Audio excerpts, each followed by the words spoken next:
మాట మార్చేసి ఇది గుండెపోటు కాదు రక్తపు వాంతులని మాట్లాడారు. అంటే ఆటోమేటిక్ గా వాంతులు వచ్చేస్తాయి, రక్తం వచ్చేస్తుంది, మనిషి చనిపోతారని చెప్పారు. ఆ తర్వాత బయట వస్తే పోస్ట్ మార్టం ఎన్ని చేసి పెద్ద ఎత్తున మైండ్ అంతా కూడా తల మీద కొడితే మైండ్ అంతా కూడా విడిపోయి భయంకరంగా ఉంటే అప్పుడు మాట్లాడారు ఇది గొడ్డలి పోటుతో చనిపోయాడని.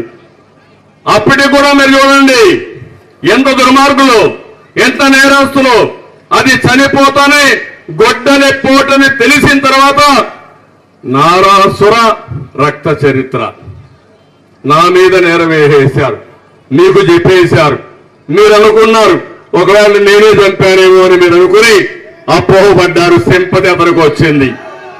కానీ తమ్ముళ్ళు అక్కడ ఏం చెప్పాడు, మా తండ్రి యాక్సిడెంట్ లో చనిపోయాడు, మా బాబాయిని చంపేశారు, తండ్రి లేడు బాబాయ్ లేడు, నాకు ఓటేయమంటే ముద్దులకు మురిచిపోయి అందరూ ఓట్లు వేసేశారు.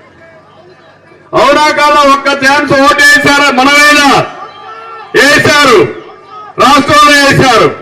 అది అయిన తర్వాత ఆ రోజు మీరు చూస్తే నా మీద సత్య ప్రచారం చేయడమే కాకుండా తర్వాత హైకోర్టుకి వెళ్ళాడు.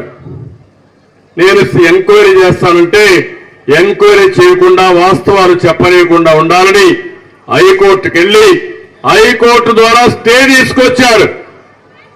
ఆ తర్వాత మాట్లాడాడు సిబిఐ ఎంక్వైరీ వద్దు, కావాలి, ఈ ఆంధ్ర పోలీసుల పైన నాకు నమ్మకం లేదు కాబట్టి సిబిఐ ఎంక్వైరీ ఏమని సిబిఐ ఎంక్వైరీ కోరాడు.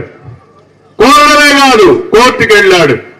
ఆ సమయంలో ఆ కేసు జరుగుతా ఉంటే ఎన్నికలు జరిగాయి.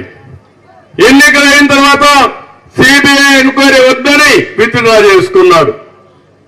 అంటే ఒక మనిషి యొక్క ఊసర వెళ్లి రాజకీయాలు ఎన్ని ఉంటాయి, ఎన్ని రంగులు మారుతుందో అన్ని రంగులు మారే పరిస్థితికి వచ్చాడు. అక్కడి నుంచి బెంగళూరులో ఆస్తి తగరాలు ఉన్నాయి, సెటిల్మెంట్ ఉంది, వాళ్ళు చంపేశారని చెప్పి మాట మార్చేశాడు. అది అయిన తర్వాత మీరు చూస్తే ఆయన రెండో వివాహం చేసుకున్నాడు. ఆ రెండో వివాహం వల్లే అతన్ని చంపేశారని చెప్పే పరిస్థితికి వచ్చాడు. ఆ తర్వాత సొంత అల్లుడే ఆస్తి తగాదాలో చంపేశారని వివాదం ఉందని వీడు చెప్పారు. చివరికి ఆయన కూతురే సునీతనే ఆయన్ని చంపింది లేకుంటే సహకరించింది అని ఆవిడ మీద నింది పెట్టే పరిస్థితికి వచ్చారు. అది అయిన తర్వాత నిందితుడైన సునీల్ యాదవ్ తల్లిని వివేక లైంగికంగా వేధించాడు. ఉమాశంకరుడి భార్యతోనూ వివేకకు సంబంధం ఉంది కాబట్టి ఇవన్నీ కోర్టుకు వెళ్లారు. అంటే ఎన్ని తప్పులు చెప్పాలో చనిపోయిన వ్యక్తి పైన కూడా అబాండాలు వేసి కన్న కూతురి పైన అబాండాలు వేసి రాజకీయాన్ని మలుపులు తిప్పారు.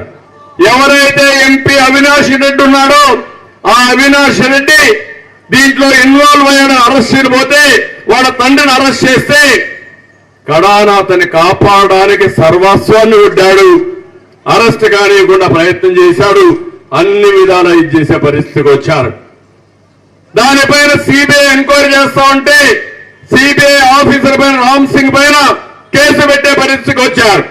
ఇప్పుడు కృష్ణారెడ్డి పిఏని మేనేజ్ చేసి తద్వారా సునీతారెడ్డి పైన అంటే కూతురి పైన రామ్ సింగ్ పైన కేసులు పెట్టి ఎఫ్ఐఆర్ వేసే పరిస్థితికి వచ్చారు. అంటే మీరు ఒక్కసారి ఆలోచించుకోవాలి. తనే హత్య చేసిన మనుషులు పక్కన పెట్టుకొని వేరే వాళ్ళపైన నేరం వేసి వాళ్ళపైన తప్పుడు కేసులు పెట్టి వేధిస్తున్నావంటే ఇతర మనిషేనా తమ్ముళ్ళు? వాళ్ళ బాబాయ్ మా తమ్ముడు అంటున్నాడు సైకో కంటే మించినోడు.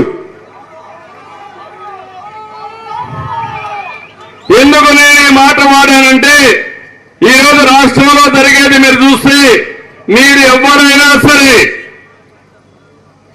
మీకు అన్యాయం జరిగిందని చెప్పే ధైర్యం ఉందా అని మిమ్మల్ని అడుగుతున్నా. అడిగితే పోలీసులు వస్తారు, ఒక కేసు పెడతారు, లోపలేస్తారు. మన నియోజకవర్గంలో నా జీవితంలో